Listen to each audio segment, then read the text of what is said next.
Quem tem razão? Quem tem razão aqui no Jornal Jovem Pan, nós vamos receber a Beatriz Tilkian, que é advogada trabalhista do escritório Gaia Silva Gaé de Advogados, para conversar conosco, e também o Ricardo Patá, que é o presidente da UGT, a União Geral dos Trabalhadores. Então, inicialmente, eu dou uma boa tarde à Beatriz e também ao Ricardo Patá. Boa tarde. Boa tarde a todos. Boa tarde, é um prazer enorme estar com você, Marcelo, com a Beatriz e com todos da Jovem Pan. O prazer é nosso sempre. A gente sabe que o home office no Brasil não era tão utilizado assim, mas a pandemia fez com que esse novo normal agora seja adotado, até por questões de custo, né? As empresas muitas vezes alugam prédios, salas, e estão percebendo que na questão financeira, nos seus rearranjos aí pós-pandemia, há uma economia considerável e também uma produtividade maior dos funcionários, que acabam justamente aí se esforçando mais, sabendo que tem esse benefício de poder trabalhar em casa. Eu pergunto inicialmente à Beatriz se nós temos um arcabouço jurídico para que possa ser seguido nesse momento, ou outras leis devem ser aprovadas na sequência para resguardar tanto o empregador quanto o empregado. Beatriz? Ótimo ponto. O que a gente tinha na legislação trabalhista para regulamentar esse tipo de trabalho era o que a CLT chamou de teletrabalho. No entanto, no começo desse ano, nós fomos surpreendidos pela pandemia e muitas empresas que não adotavam o regime específico da CLT, previsto especificamente para teletrabalho, colocaram os empregados num regime de home office, que não é exatamente aquilo que a CLT previa, mas é a execução do trabalho em casa. Então, para a regulamentação do home office, a gente não tem lei específica, caberia até a possibilidade de negociação coletiva com o sindicato para regulamentar o home office, porque o home office é o trabalho executado na empresa, mas que por alguma circunstância os profissionais estão em casa. E a CLT previa um teletrabalho, que é um pouquinho diferente. O teletrabalho é aquele trabalho que os profissionais já usam tecnologia de informação e comunicação para execução do seu serviço. E ele nunca comparece à empresa, ele não precisa comparecer à empresa. A própria natureza do trabalho já faria que ele executasse o trabalho fora das dependências. Então, tem uma regulamentação toda específica para o teletrabalho, e o que a gente está vivendo hoje é um home office desde o início da pandemia. Muitas empresas de meados de março, abril desse ano, sem uma regulamentação específica. A medida provisória que regulamentou as medidas trabalhistas para enfrentamento da pandemia e que tratava especificamente do tema, ela não virou lei. Então, hoje, o que a gente tem de inspiração seria a regulamentação específica para o teletrabalho e a possibilidade de negociação com os sindicatos para a regulamentação específica do home office com as políticas de cada uma das empresas. Obrigado, Beatriz. O Ricardo Patá, presidente da UGT, como é que o senhor avalia esse momento? O senhor acha que há um desrespeito das leis? Olha, Marcelo e todos que estão nos ouvindo, a questão legal, como foi dita pela doutora Beatriz, ela não está regulamentada de forma adequada, porque a medida provisória que ela comenta é a 927, e essa 927 deixou de existir por vários motivos, até o movimento sindical ajudou a fazer com que ela caducasse. Agora, não há dúvida, nós estamos vivendo uma realidade nesses últimos empresas. Eu sou comerciário, como você também sabe, Marcelo. Muitas sedes das empresas, grandes empresas, são sediadas em São Paulo, todas elas colocaram as pessoas como home office. Nós temos que vivenciar a realidade. Ao mesmo tempo, temos que trazer algumas regras, porque esse trabalho home office ele passou a ser extenuante. Eu mesmo, Marcelo, tenho feito de 3 a 4 videoconferências por dia, já fiz algumas entrevistas, inclusive com a própria Jovem Pan, pelo Skype, ou seja, nós estamos trabalhando muito e está trazendo uma certa exaustão. Se não houver regras, nós vamos ter um trabalho análogo à escravidão.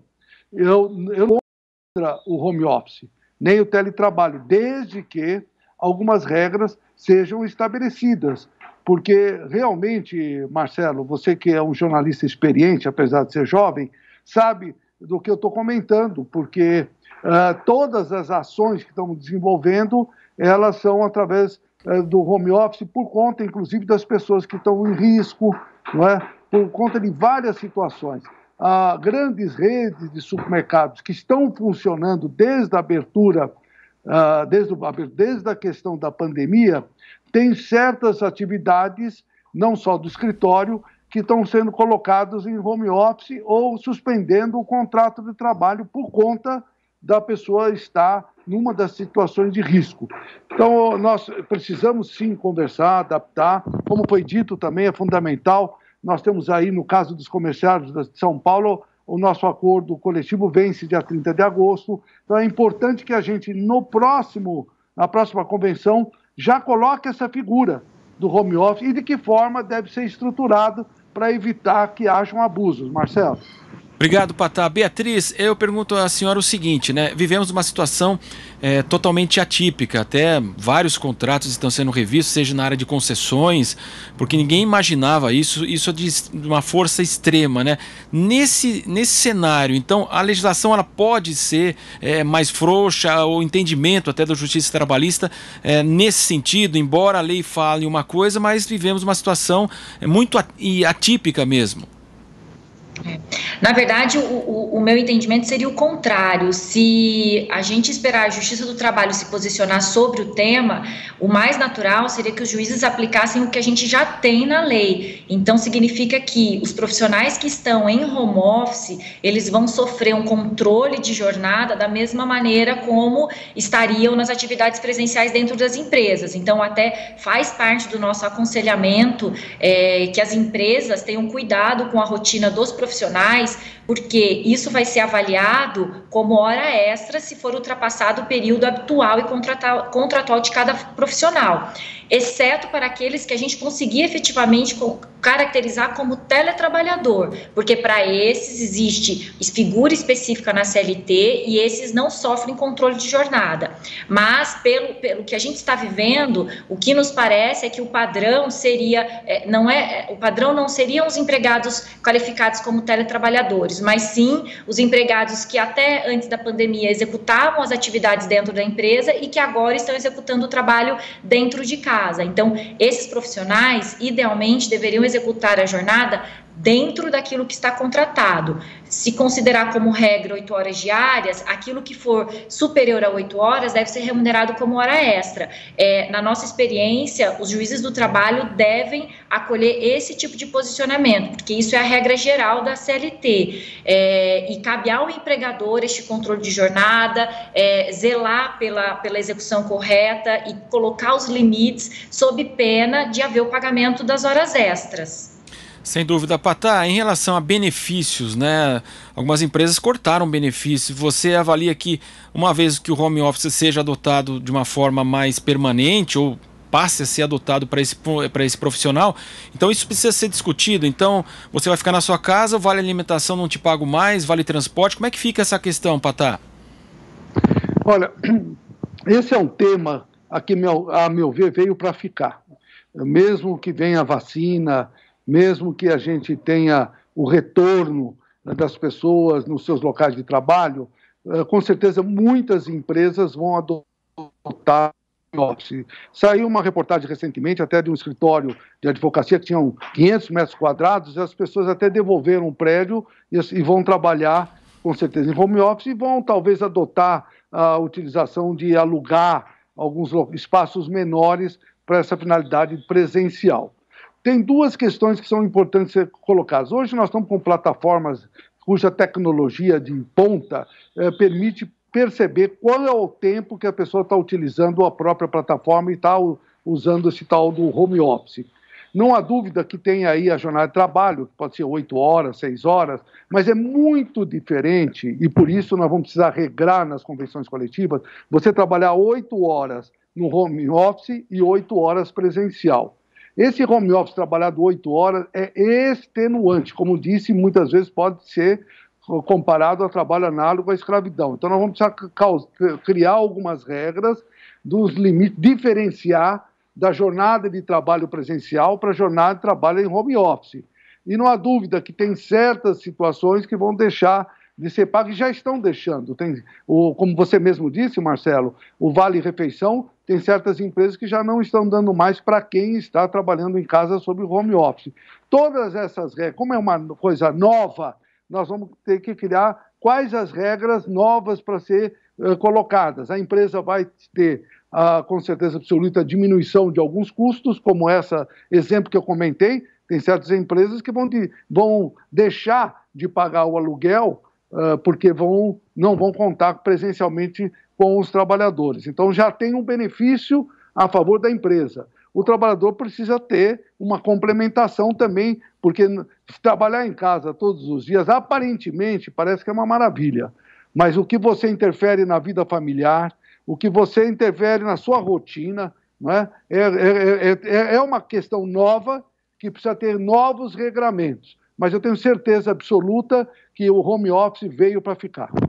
Doutora Beatriz, é a questão também dos benefícios e muitas vezes também infraestrutura, né? Porque a gente sabe que uma coisa é uma máquina, um computador que tem toda uma proteção na empresa, a pessoa utiliza o computador dela na sua residência e muitas vezes ele não tem um equipamento que possa impedir, de fato, aí questões de vírus que podem prejudicar até a totalidade da própria empresa desse funcionário, né? Como é que a senhora avalia também esses benefícios e essas situações? Sem dúvida, o ponto de segurança da informação é uma preocupação. Isso deve ser, de novo, acordado na relação entre empregado e empregador. Cabe aí ao empregador especificar as políticas de segurança que são necessárias ou a infraestrutura mínima que a casa de cada profissional deve oferecer. E o que a gente tem observado é que as empresas estão dando algum tipo de subsídio para que os profissionais consigam ter, por exemplo, uma internet adequada para atender as videoconferências da rotina e aí se adequar a cada uma das necessidades. Isso deve estar novamente no contrato, prevendo como que vai ser medidas de reembolso ou concessão desse tipo de pagamento, para que não tenha discussão no futuro sobre a responsabilidade tanto da concessão de equipamentos, manutenção, quanto reembolso pelos custos decorrentes dessa utilização no período do trabalho em casa. Como você disse, né, Patá, a empresa vai ter a sua economia, vamos colocar água, luz, telefone e tal, e o funcionário vai agregar esse custo para ele apenas? O próprio equipamento, porque para videoconferência você precisa daquelas que tem uma câmera, porque tem equipamentos que não tem. A própria internet com maior velocidade tem um custo adicional. E também o seguro do próprio equipamento, porque às vezes as pessoas vão utilizar um equipamento que a empresa fornece, elas vão levar esse equipamento lá para o escritório em algumas oportunidades, pode estar sujeitos a furtos e assim por diante. Então tem uma série de regras que precisam ser convencionadas para que não haja o prejuízo do trabalhador, e também não estou pensando em prejuízo da empresa, não é nesse foco, não é? Mas do ponto de vista, estou fazendo foco do ponto de vista do trabalhador. Há necessidade de alguns regramentos e deixar muito claro o que é de responsabilidade do trabalhador e o que é da empresa. E você colocou muito bem, Marcelo, você na realidade fala por nós, trabalhadores, e pelas advogados, com certeza. Você tem um conhecimento que me impressiona. É exatamente essa questão da segurança dos dados também. Porque tem uma lei dos dados, que parece ter uma medida provisória que, se ela não caducar, a partir de agosto está valendo as questões dos dados, dessa legislação que agrega essa situação que você pondera. Então é mais uma questão que tem que ser colocada nas regras do jogo para que o trabalhador não infrinja, ou seja, alguns dados que ele vai ter acesso não pode ser passado para outras pessoas, e ao mesmo tempo as pessoas que estão tendo esses dados violados também, para ver quem é o responsável por isso. Se é o trabalhador que está usando o home office ou é a própria empresa.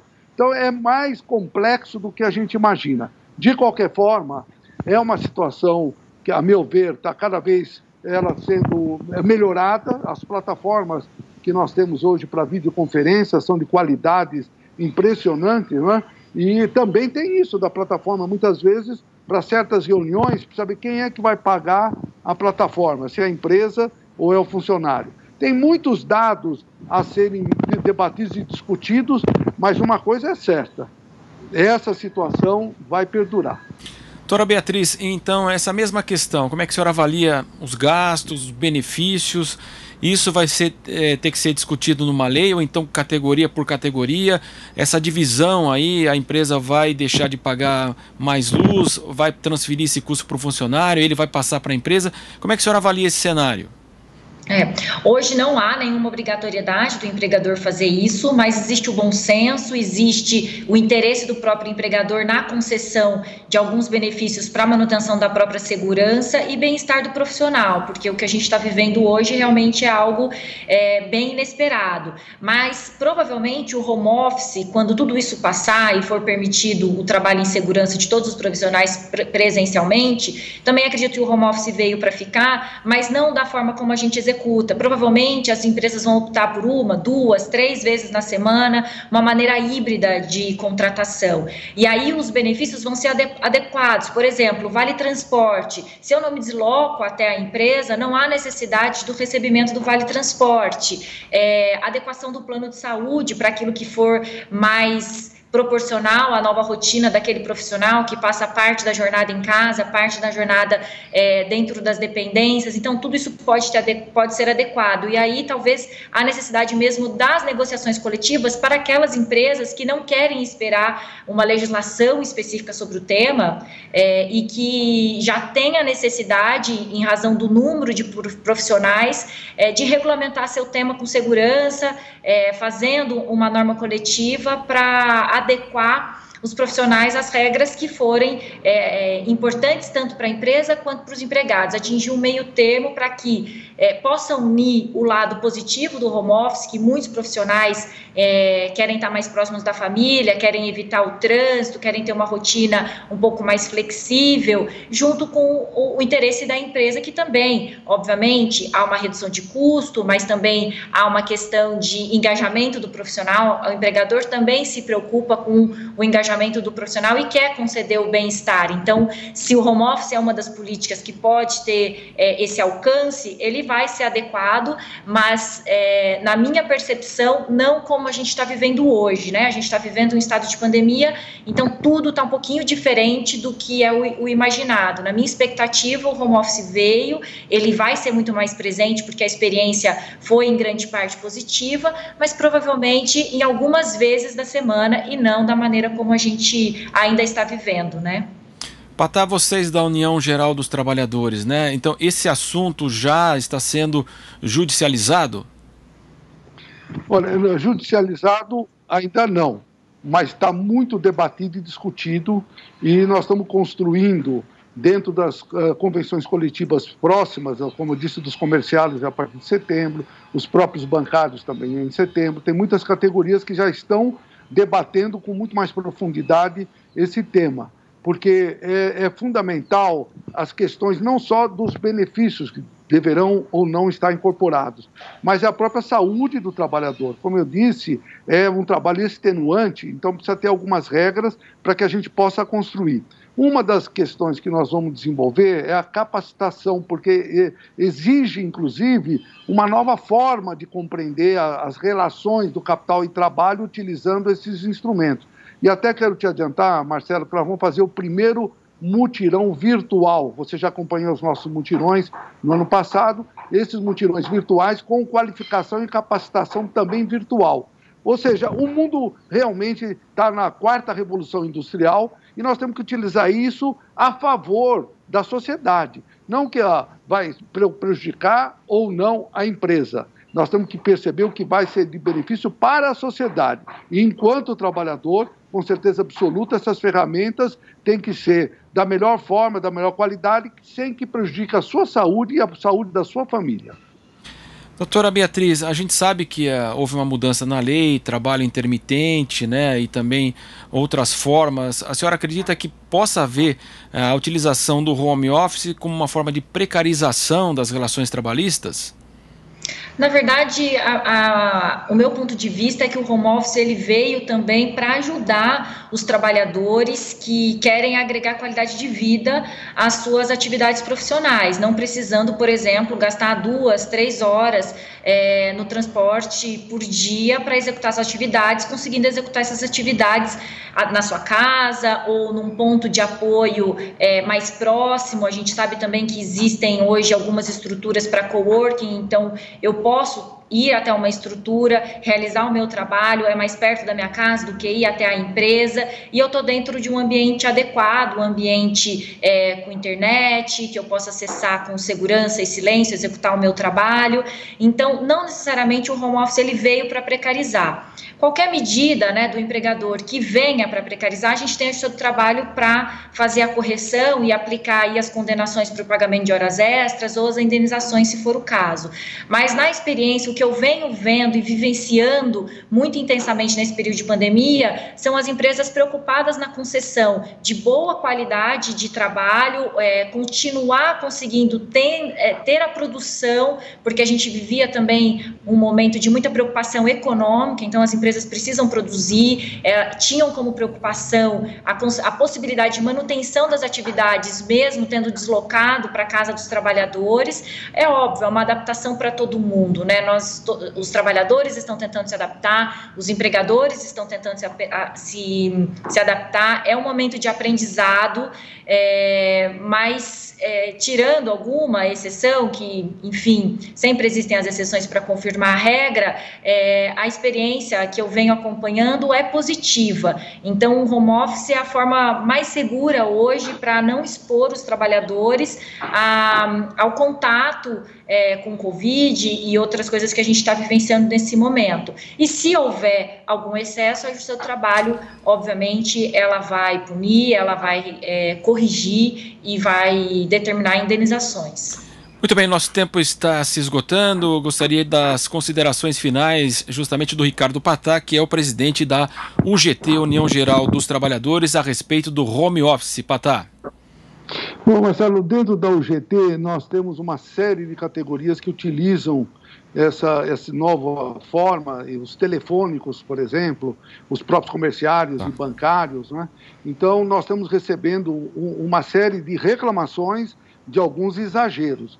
E é por isso que nós temos que uniformizar e criar regras que possam estabelecer nessa relação capital e trabalho, não só no pandemia, mas o pós-pandemia. Porque a pandemia, de uma forma ou de outra, eu imagino que com a vacina, que estão já anunciando para novembro, dezembro, ao começo do ano, eu imagino que ela vai diminuir esses riscos de contaminação e vai, com certeza absoluta, proporcionar, na nova forma pós-pandemia, essa atividade do home office, Perfeito. Que, a meu ver, vai ser potencializada. Então, nós estamos querendo criar regras, mas não criar empecilhos, porque é uma forma nova para, na relação capital e trabalho, criar oportunidades para os trabalhadores e não criar óbice para os empregadores. Obrigado, Ricardo Patá. Agora também a doutora Beatriz Tilkian, advogada trabalhista do escritório Gaia Silva Gaed Advogados. As considerações finais da senhora.